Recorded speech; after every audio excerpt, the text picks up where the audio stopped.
Physical adultery plays back into your body and into my body when we commit physical adultery. That's what Paul says, see?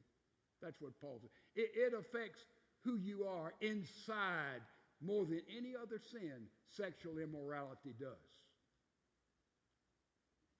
But we live in a capricious world, do we not?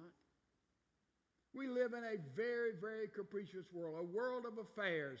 You read so many studies as to how many men are faithful and how many women are faithful and how many are unfaithful, and you could have a debate about that. The best statistics that I have looked at seems to say that about 2/3 of all men are unfaithful at one time or another to their marriage vows. About 2/3 of us, gentlemen.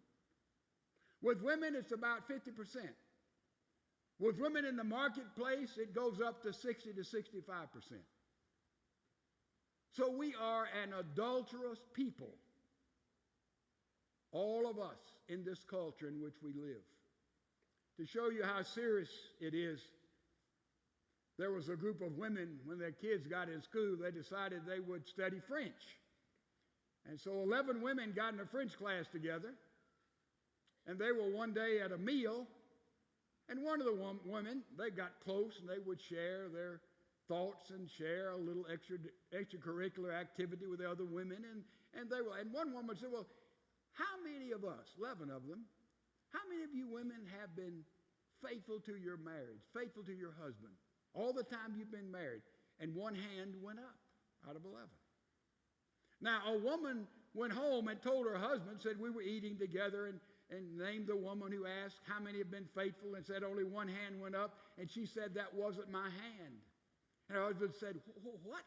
You've been unfaithful? She said, oh no, I haven't been unfaithful, but I didn't raise my hand. And the husband said, well, why didn't you raise your hand? And she said, I was ashamed. That's like being ashamed that when there's a flu epidemic, you don't have the flu. This is our world.